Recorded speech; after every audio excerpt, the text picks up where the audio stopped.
할렐루야. 범전 소개받은 인도네시아에서 사역하고 있는 윤상혁 선교사입니다. 지금까지 저희들을 위해서 우리 서울시민교회가 기도해 주시고 물질로 동력해 주신 것에 깊은 감사를 드립니다.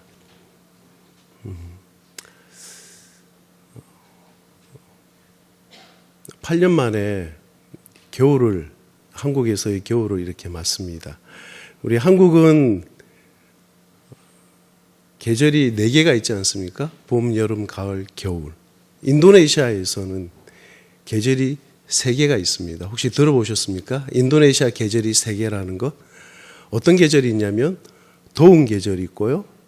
두 번째는 조금 더 더운 계절이 있고, 세 번째는 아주 많이 더운 계절이 있습니다.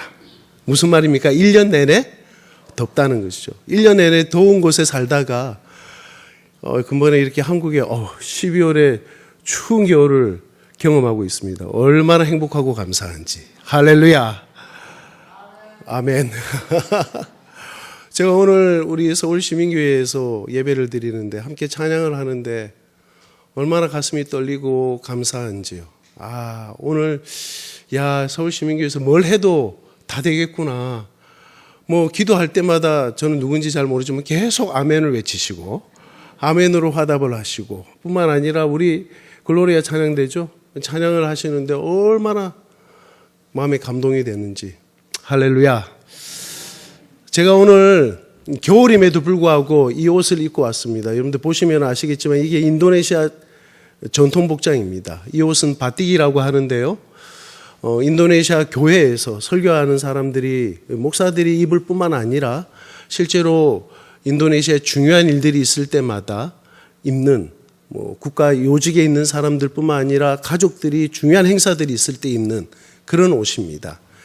이 옷을 입는다는 것은 상대방을 향한 최고의 예우를 표현하는 것이죠. 그런 의미에서 사실 날도 추우니까 좀 위에 두툼한 옷을 입을 수 있겠지만 제가 그럼에도 불구하고 오늘 여러분들 앞에 설 때 이 얇은 옷을 입고 서는 것은 아시겠죠? 제가 여러분들한테 표현해 드릴 수 있는 최고의 예우. 할렐루야. 그런 표현이다. 이렇게 제 마음을 받아주시기 바랍니다. 준비한 영상이 있습니다. 영상을 먼저 한번 보시고요. 이어서 함께 계속 은혜를 나누도록 하겠습니다. 우리 방송실 영상 바로 준비해 주시죠. 3년 전에 만든 영상입니다. 인도네시아에 대한 간단한 소개와 세계 최대의 도서국가 인도네시아. 인도네시아는 350년 동안 네덜란드의 통치와 3년 동안의 일본 식민 통치의 고통 속에 1945년 8월 17일 독립을 선언하며 국가체제를 수립하고 독립국이 되었습니다. 약 17,000여 개의 섬들로 이루어진 세계 최대 도서국가이며 인구는 2억 5천만 명으로 세계에서 4번째로 많은 인구를 가지고 있습니다. 또한 전체 인구 86%인 2억 명의 인구가 이슬람을 믿고 있는 나라입니다. 서쪽 끝인 사방에서 동쪽 끝인 무라오케까지의 거리는 약 6,400km이며 3시간의 시차가 있고 크기는 한반도의 9배에 달합니다. 또한 750개의 지방 언어와 1128개의 종족으로 이루어져 다양한 민족적 특성이 있습니다. 모든 국민은 주민등록증에 종교를 표시하도록 법으로 시행되어 있으며 국가에서 지정해준 이슬람교, 개신교, 로마 카톨릭, 불교, 힌두교, 유교 중 하나를 반드시 선택하도록 하고 있습니다. 고등학교 때 선교사의 소명을 받은 윤상혁 선교사는 1995년 대학교를 졸업한 뒤 국제선교단체인 OM에 속한 선교선 둘루스에 승선하여 선교활동을 시작하였습니다. 이후 김나래 선교사와 결혼하여 2007년 고신총회 파송선교사로 4년간 이집트에서 사역하였습니다. 첫 본국 사역으로 2011년 한 해 동안 고신총회 세계선교회 연구훈련원 사무국장으로 섬겼고 2012년부터 현재까지 인도네시아에서 선교 사역을 하고 있습니다. 윤상혁 김나래 선교사는 자카르타에 있는 인도네시아 국립대학에서 언어훈련을 받은 뒤에 인리 복음장로 신학교에서 교수 사역을 통해 교회의 지도자를 양성하였고 대학 교회인 폰독 아가페 교회에서 목회 사역, 가난한 무슬림 어린이들을 위한 방과 후 무료 학교와 무슬림 어머니들을 위한 사역, 인리 복음장로교단 청년 사역, 한국교회에서 온 단기 선교팀을 훈련하고 지도하는 사역 등을 하였습니다. 그러한 가운데 2015년 9월에 인리 복음장로교단의 지도자들과 함께 비전을 나누고 기도하면서 북부 스마트라 섬에 2020년까지 40개의 교회와 40명의 사역자를 세우는 일에 비전을 품게 되었습니다. 이를 위해 북부 스마트라의 관문 도시인 메단으로 이사를 하였고, 이 비전을 이루기 위해 현지인 목회자들과 정기적인 기도 모임을 가지면서 분기별 세미나와 목회자 부부 수련회 등을 개최하였습니다. 또한 정기적이고 지속적인 교회 방문을 통하여 교회와 목회자들의 형편을 살피고 계속적인 교회 개척과 건강한 교회를 위해 현지인 목회자들과 함께하며 함께 달려가고 있습니다. Shalom, saya Ketua Sinode Gereja Presbyterian Injili Indonesia mengucapkan terima kasih kepada Gereja Korea yang telah mendukung kami di dalam melaksanakan tugas pelayanan untuk pencapaian visi 200 2020. Perkenalkan, nama saya Pendeta Sampitmo Habiahan, Koordinator Wilayah Rayon 5 Gereja Presbyterian Injili Indonesia. Kiranya Tuhan memberkati semakin maju pelayanan gereja-gereja di Korea. Sekali lagi kami ucapkan terima kasih. Kami juga berterima kasih hamba Tuhan Bapak Pendeta Yun dengan Ibu yang sudah datang di Indonesia untuk bekerja sama untuk memenangkan jiwa-jiwa untuk Kristus dan juga telah menjadi saluran berkat kami. 지금까지 지나온 시간을 생각해보면 이 모든 것이 오직 하나님의 은혜요, 후원교회의 사랑과 기도의 열매인 것을 고백합니다. 평소 현지인들의 친구요, 형제가 되길 소원하는 윤상혁 선교사는 선교사와 현지인들과의 심정이 통하는 선교를 강조합니다. 이제 3기 사역이 시작되는 2016년 하반기부터는 북부 스마트라의 교회 개척과 사역자를 세우는 일, 나아가 인도네시아 교회가 선교하는 교회가 되는 일에 더욱 힘을 다하여 달려갈 것입니다. 아울러 주중 어린이 사역과 학교를 세우는 일, 목회자 훈련을 통하여 인도네시아 교회와 다음 세대를 위한 사역을 기대하고 있습니다. 인도네시아 선교 또한 우리 한국 교회에 주신 선교 사명입니다. 인도네시아 교회가 세계 선교의 발판이 되어 주님의 과업의 동력이 되도록 함께 기도와 물질로 동참해 주십시오. 여러분의 기도와 후원으로 세계 최대의 무슬림 국가인 인도네시아 땅 가운데 더욱 견고하게 하나님의 나라가 세워져 갈 것입니다. 감사합니다. 우리 하나님께 영광의 박수를 한번 올려드리기를 원합니다. 사랑하는 여러분, 앞서 여러분들이 보셨던 영상에 있는 것처럼 저희는 현재 북부 수마트라, 인도네시아의 여러 큰 섬 가운데 하나인 수마트라의 북쪽에서 2020년까지 40개의 교회를 세우는 것과 40명의 사역자를 세우는 그 일에 꿈을 가지고 현재 교회를 개척하고 또 그곳에 있는 현지인 목회자들을 훈련시키며 아울러 하나님께서 허락하여 주셔서 학교를 세워서 사역하는 가운데 있습니다. 저희가 선교사로 헌신할 때 하는 기도 있지 않습니까? 아마 여러분들도 들어보셨을 것입니다. 주님, 저는 주님의 일을 할 테니 주님은 저의 일을 맡아주세요. 그러나 저희 가정에 기다리고 있었던 것은 장밋빛깔의 열매도 또 다른 사람들의 칭찬과 인정도 아니었습니다. 도리어 이전에 경험하지 못하였던 크고 작은 시련과 어려움들이었습니다. 사실 선교 사역을 하다 보면 이런저런 어려움과 문제점을 만난다라는 것 알고 있지만 사실 그 모든 것은 어쩌면 선교 사역 가운데 지극히 당연한 것이라 여겼습니다. 그러나 가족들, 특별히 선교사 부모를 따라서 선교지까지 와서 어려움을 겪는 자녀들을 보는 것은 선교사 이전에 부모로서 참 견디기 힘든 일이었습니다. 특별히 저희에게는 두 자녀가 있는데 그 가운데 저희 딸 둘째 아이입니다. 저희 딸은 인도네시아에서 뿐만 아니라 한국에서조차 병명을 알지 못한 채 오랫동안 아팠습니다. 아이가 몸이 아프니 몸뿐만 아니라 육체적인 것뿐만 아니라 마음도 많이 약해지고 영적으로도 바닥을 헤매는 것을 곁에서 볼 수밖에 없었습니다. 하루는 딸아이가 선교사 부모인 저희들에게 이런 얘기를 합니다. 엄마 아빠는 엄마 아빠의 하나님을 믿으세요. 저는 저의 신을 찾을게요.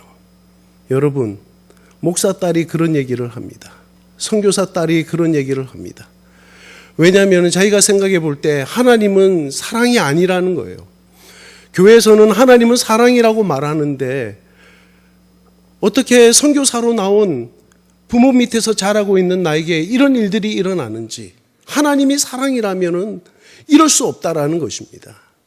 어떻게 인도네시아에서뿐만 아니라 큰 병원, 작은 병원 할 것 없이 또 한국에서조차 병을 알아보려고 하는데 병명도 모른 채 그렇게 계속 아픈 자신을 보는 것이 너무 힘이 들었던 것이죠. 하나님은 계시지 않는다고 얘기합니다. 하나님은 사랑이 아니라고 말합니다. 엄마 아빠는 엄마 아빠의 하나님을 믿으세요. 나는 나의 신을 찾을게요. 차라리 제가 아픈 것이 낫지, 뭔가 마음이 힘들어하는 아이를 볼 때마다 말로 다 할 수 없는 고통이 저희들에게 찾아왔습니다. 딸아이로 인하여서 그렇게 한없이 지쳐있던 저에게 하나님께서는 두 가지 방법으로 위로해 주셨습니다. 첫 번째는 찬양이었습니다. 여러분들 혹시 이 찬양 아시나요? 마음이 지쳐서 기도할 수 없고 눈물이 빗물처럼 흘러내릴 때 누군가 널 위하여 누군가 기도하네. 내가 홀로 외로워서 마음이 무너질 때 누군가 널 위해 기도하네. 몸도 마음도 영적으로 지쳐있는 딸아이를 바라보며 저 역시 견딜 수 없는 고통 가운데 있을 때 이 찬양이 생각이 났습니다. 그리고 이 찬양을 한 번 부르고 두 번 부르고 5번 부르고 10번 부르고 또 부르면서 그래, 지금도 누군가 우리를 위해 기도하시는 분들이 계실 거야. 그래, 지금도 누군가 우리를 위해서 기도하는 분이 계실 거야. 사랑하는 여러분, 오늘 제가 여러분들에게 간절하게 부탁드립니다. 서울시민교회 여러분, 선교사들을 위해서 기도하는 것을 포기하지 말아 주십시오. 선교사들을 위해서 기도하는 것을 포기하지 말아 주십시오. 아마 우리 서울시민교회에서 후원하고 기도하는 분들이 계실 거예요. 선교사님들이 많이 계시겠죠. 여러분들, 그런데 그 많은 분들 가운데 어쩌면 아직까지 한 번도 여러분들 앞에 인사를 드려보지 못한 분들도 계실걸요. 아마 여러분들 가운데 적어도 수요예배 오실 분들 정도라면 교회 얼마나 열심히 있는 분들이시겠어요. 그럼에도 불구하고 우리 교회가 후원하고 있는 선교사가 누구지? 잘 모르신 분들이 안 계시겠습니까? 이름도 낯설고 얼굴도 본 적이 없는 분들이라 할지라도 여러분, 오늘 서울시민교회 여러분들이 선교사들을 위해서 기도하는 것을 포기하지 말아 주십시오. 왜냐하면 여러분들의 그 기도 가운데 죽어가는 선교사들이 살아납니다. 깨어져가는 선교사들의 가정이 회복됩니다. 다쳤던 선교사들의 사역의 문이 열리는 것입니다. 할렐루야! 그러니 오늘 이 밤에, 이 저녁에 다시 한 번 더 여러분들의 마음에 결단하고 마음에 다짐해 주시기를 부탁드립니다. 선교사들을 위해서 기도하는 것을 포기하지 않으리라. 비록 얼굴도 모르고 이름도 낯설지만 오늘 나의 기도를 통하여 하나님이 일하시리라. 할렐루야! 그렇게 한없이 낙심 가운데 있던 저에게 이 찬양이 그렇게 위로를 주셨습니다. 누군가 널 위해 기도하네. 마음이 지쳐서 기도할 수조차도 없을 때, 눈물이 그저 빗물처럼 흘러내리고 있을 그때에도 누군가 널 위해 누군가 널 위해 기도하네. 내가 홀로 외로워서 마음이 무너질 때 그때도 누군가 널 위해 기도하네. 둘째는 하나님께서 오늘 우리에게 주셨던 말씀입니다. 우리가 함께 읽었던 말씀인데요. 한 번 더 읽어볼까요? 본문에 있는 말씀 한 번 더 찾아주시겠습니까? 예, 같이 한번 읽어보겠습니다. 준비 시작. 사도의 표가 된 것은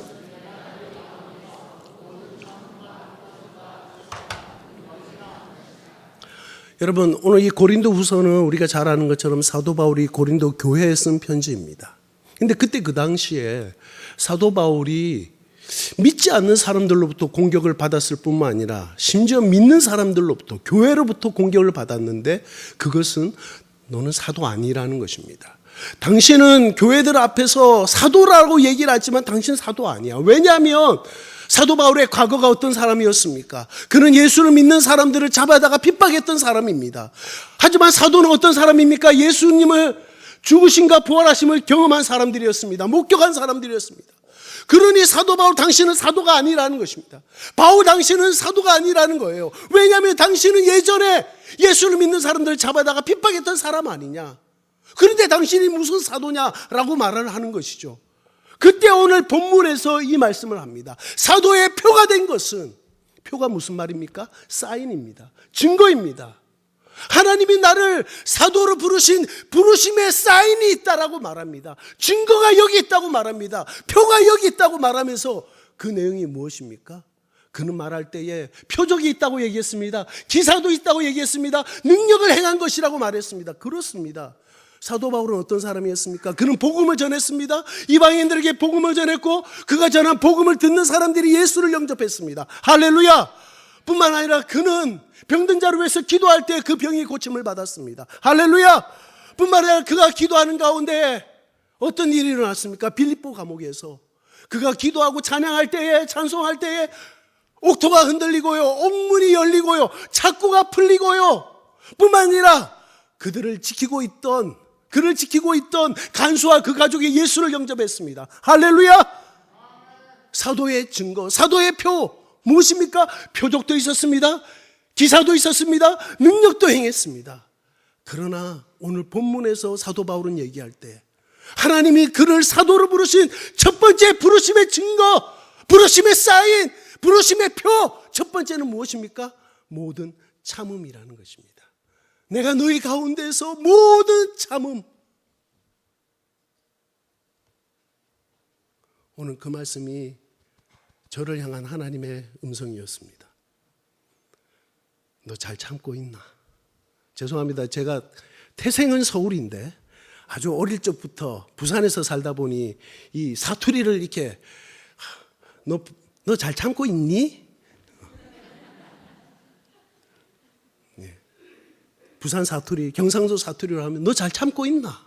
상혁아, 너 잘 참고 있나? 하나님이 저에게 그렇게 물어보시는 거예요. 너 지금 부르심의 증거라고 얘기한, 하나님이 나를 선교사로, 인도네시아의 선교사로 나를 부르셨는데 그 부르심의 증거를 하나님이 나에게 요구하실 때 난 무엇을 보여드릴 수 있을까? 선교사 파송증입니까? 할렐루야죠. 감사합니다. 그것도 있습니다. 하지만 그거 이전에, 예, 그렇습니다. 제가 예수를 전했어요. 그래서 예수 믿는 사람이 세워졌습니다. 할렐루야입니다. 제가 교회를 개척했습니다. 우리 현지인들과 함께 교회를 세웠습니다. 할렐루야입니다. 학교를 세웠습니다. 지금 저희 학교는 유치원 밑에 있는 놀이방부터 유치원, 초등학교 1학년, 2학년, 3학년, 4학년, 중학교 1학년, 2학년, 3학년, 전체 9개 클래스고요. 인도네시아 문교로부터 정식적으로 인가받은 학교고 우리 학생들과 선생님들, 스태프들 다 합치면 180명이 넘습니다. 앞으로 3년 정도 더 지나면 당장 내년 5월이 되면 이 중학교 3학년 아이들이 졸업을 하고 고등학교가 열리게 될 것입니다. 앞으로 3년, 4년 지나면 말 그대로 이 유치원 밑에서부터 고등학교 3학년까지 완전히 세워지는 학교가 될 것입니다. 이 학교를 통해서 하나님께서 인도네시아와 온 열방 가운데 축복의 통로로, 복음의 통로로 그들을 사용하실 것입니다. 할렐루야! 하나님 앞에 얘기할 수 있었습니다. 하나님, 표적도 있고요, 기사도 있고, 능력도 행했습니다. 하지만 하나님 정작 저에게 물어보시는 것은 너 잘 참고 있나? 너 이런 상황 가운데서도, 이런 어려움 가운데서도 하나님이 내가 너를 인도네시아의 선교사로 부른 부름의 증거로 너는 잘 참고 있나?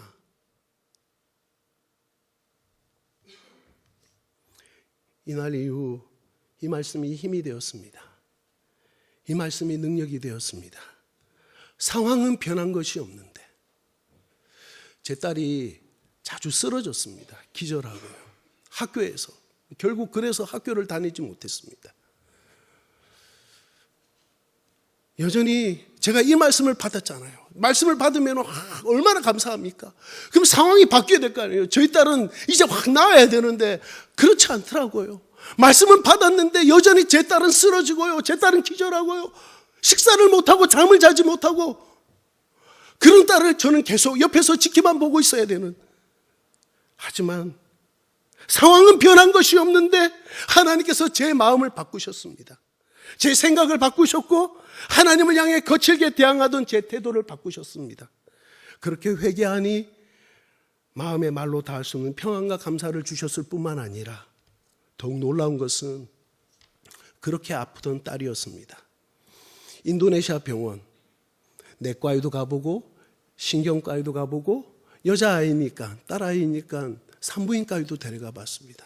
근데 인도네시아 크고 작은 병원에서 뿐만 아니라 한국에서조차 병명도 알지 못했던 그 아이가 고3으로 올라가던 그해 여름 수련회에서 예수님을 만났습니다.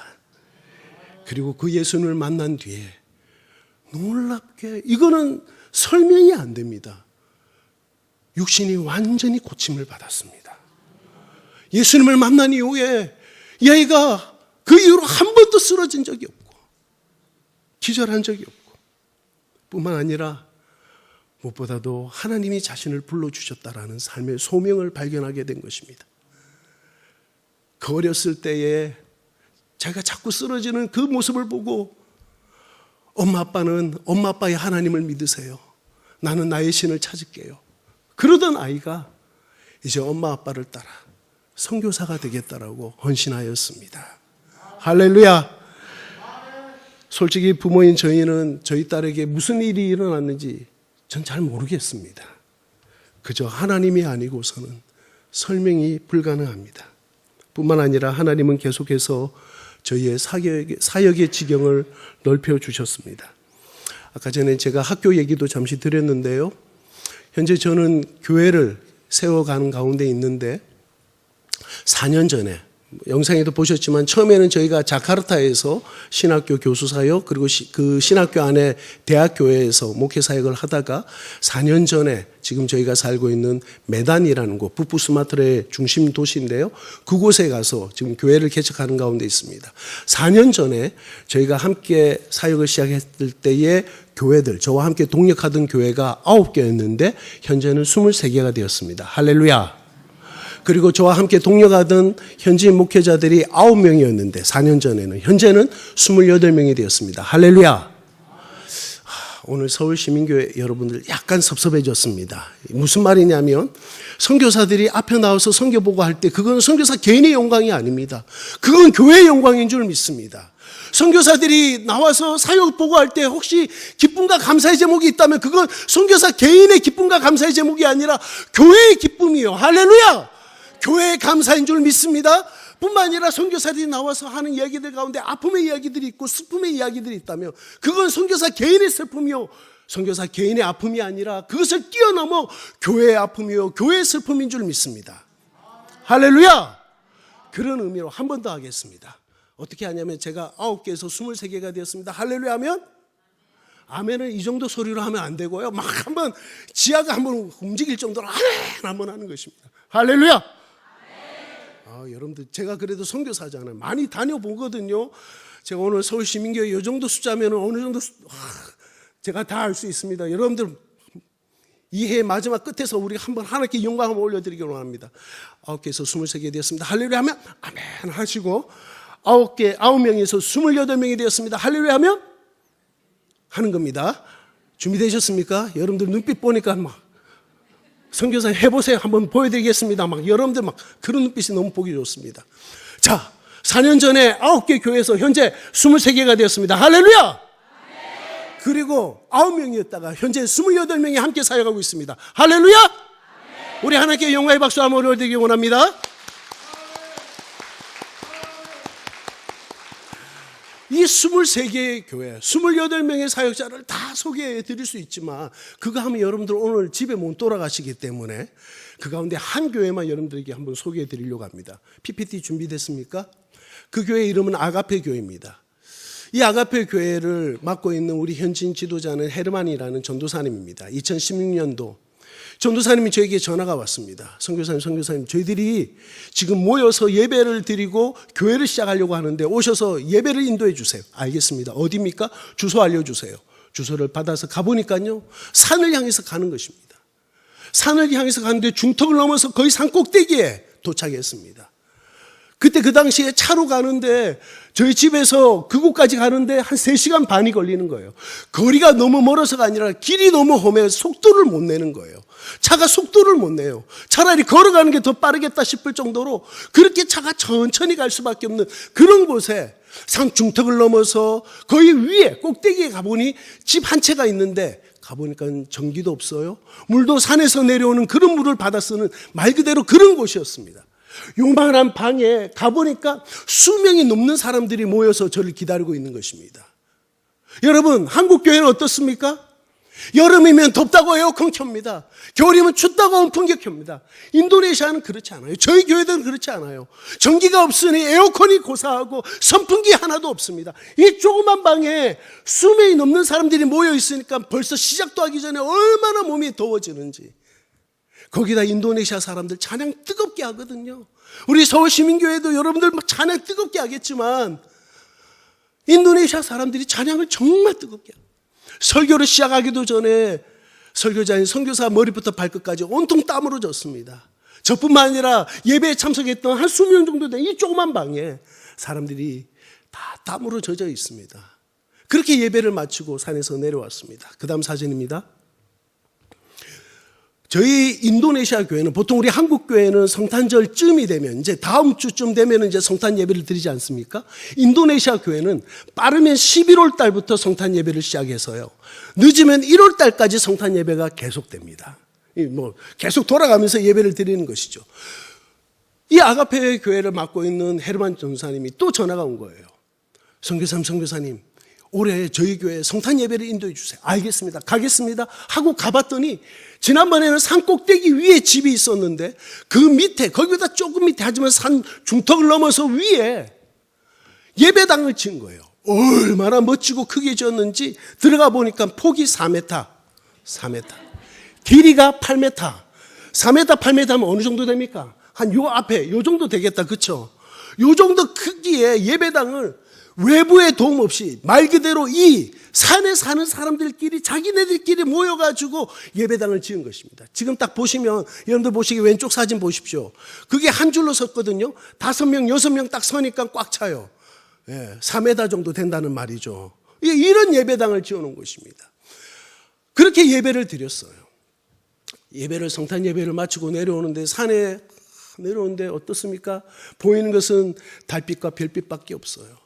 달빛과 별빛을 보는데 얼마나 마음이 감사한지 모르겠습니다. 그 다음 사진입니다. 그런데 이 헤르만 전도사님이 그때 그 당시에 교회는 산 위에 있는데 어디에 살고 있었냐면 거기서 오토바이로 한 1시간 넘게 산 아래로 내려오면 마을이 있고 그 마을에 처갓집이 있었어요. 돌로 잘 지어진 그런 처갓집에 이 전도사님이 가족들과 함께 살고 있었는데 제가 어느 날 이런 얘기를 했죠. 전도사님, 예배당이 산 위에 있고 성도들도 산 위에 살면 전도사님도 거기에 좀 살아야 되지 않겠습니까? 라고 얘기했는데 어느 날 가보니까 예배당 뒤에, 여러분들 보시기에 오른쪽 편 예배당 옆면입니다. 그 뒤에 움막을 지은 거예요. 딱 보시니까 아시겠죠? 이 재질이 다릅니다. 예배당은 옆면이 나무판으로 지어졌는데 뒤에는 말 그대로 짚을 엮어가지고 움막을 만든 거예요. 비가 억수같이 쏟아지는 날에는 그 사이로 빗물이 뚝뚝뚝뚝 떨어지는, 전기도 없으니 얼마나 그 안은 침침한지요, 어두운지요. 그런데 거기에 이 전도사님과 젊은 사모님과 어린 아기들 둘 데리고 여기서 살기 시작한 것입니다. 왜요? 선교사님이 그런 얘기 했거든요. 예배당이 산 위에 있고 성도들도 산 위에 살면 당신도 그들과 함께 거기서 살아야 되는 거 아닌가? 이 말 한마디를 듣고 마음에 담아서 가보니까 움막을 지은 것입니다. 어느 날 전도사님으로부터 전화가 왔습니다. 선교사님, 며칠 전에 이런 일이 있었어요 라고 말을 하는데, 어느 날 자고 있는데, 내 가족이 자고 있는데 집안에 뱀이 들어왔대요. 뭐 뱀 들어올 수 있겠죠. 왜요? 산이니까. 비 오다가 비 끝이니까, 그리고 그 비를 피해서 이 뱀이 따뜻한 곳 찾다가 이 집안에까지 들어온 것입니다. 전도사님이 놀라서 잠에 깨서 이 뱀을 던져 밖으로 보냈대요. 근데 며칠 지나서 또 한 번 뱀이 들어왔는데, 이번엔 좀 더 큰 뱀, 약간 코브라 같이 생긴 그 뱀이 또 들어왔대요. 근데 이분들이 얼마나 순수하고 순진하냐면, 뱀 하면은 일단 이게 사단이다. 이 영적 전쟁이다. 이 사단이 지금 우리를 시험하는 것이다. 해가지고 이분들이 금식하면서 기도했답니다. 여러분, 제가 우리 전도사님에게 당신 산 위에 올라가서 살면 나중에 내가 멋진 집 지어줄게, 이런 약속한 적 없습니다. 당신 산 위에 올라가면 내가 매달 얼마씩 돈으로 지원해줄게, 이런 약속한 적 없습니다. 그저 제가 했던 말은 뭐냐면, 예배당이 산 위에 있고 성도들이 산 위에 살면 목회자인 당신도 그들과 함께 거기서 살아야 되는 것 아니야?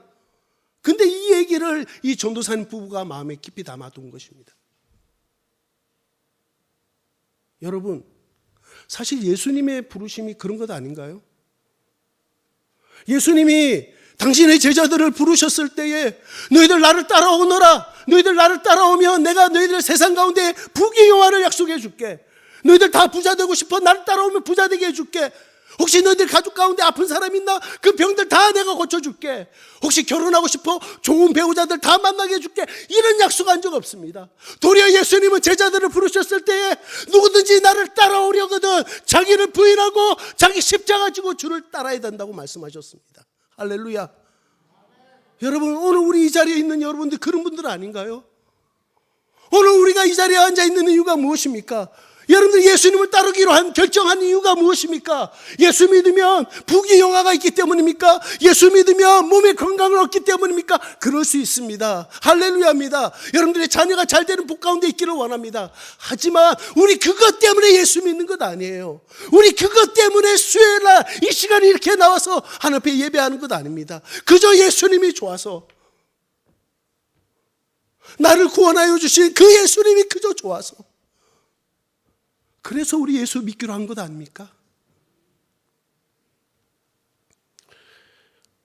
전도사님을 바라보면서 선교사인 제가 얼마나 부끄러웠는지 모릅니다. 왜냐하면 저는 그런 전도사님에 비해서 가지고 있는 게 너무 많거든요.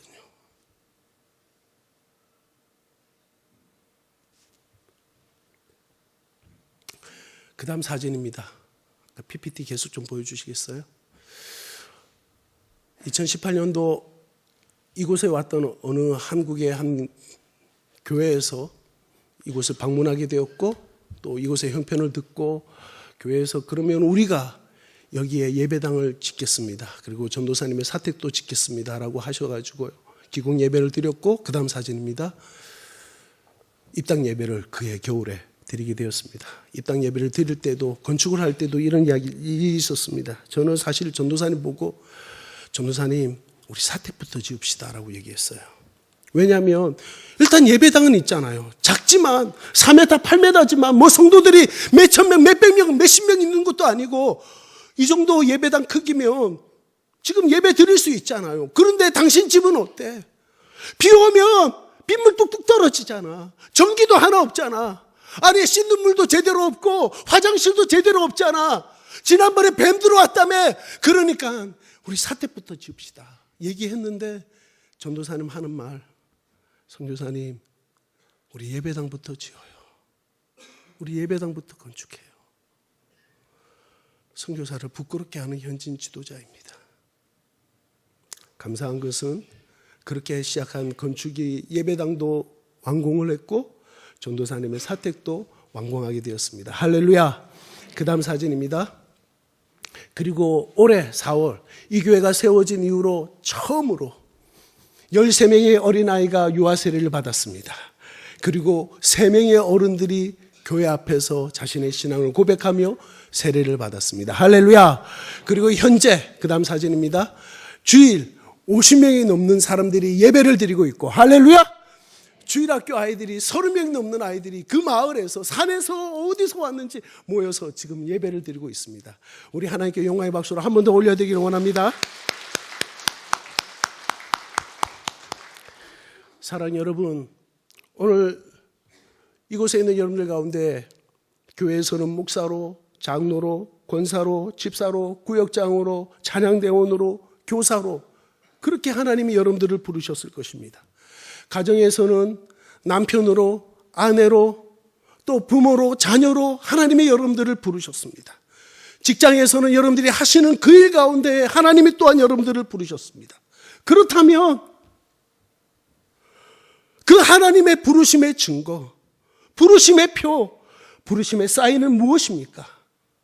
하나님이 여러분들을 주의 몸된 교회의 여러 직분들로 여러분들을 부르셨고, 여러분들의 가정에 또 여러분들의 직장에 하나님이 여러분들을 부르셨다면 그 부르심의 증거는 무엇입니까? 모든 참음입니다. 때로는 이런 일 저런 일로 삶을 포기하고 싶고, 때로는 절망하고 낙심할 만한 상황을 만날지라도 오늘 부르심의 증거인 모든 참음을 나타내 보이시는 저와 여러분들이시길 주님의 이름으로 축원합니다. 한 해의 끝에 있습니다. 2019년을 돌아보면 아마 여러분들 가운데 감사한 제목들이 너무 많지만 또한 아울러 참 힘들고 지쳤던 시간들도 왜 없었겠습니까? 포기하고 싶고 그저 주저앉고 싶었던 순간들. 하지만 오늘 부르심의 증거, 모든 참음 함께 기억해내십시다. 할렐루야.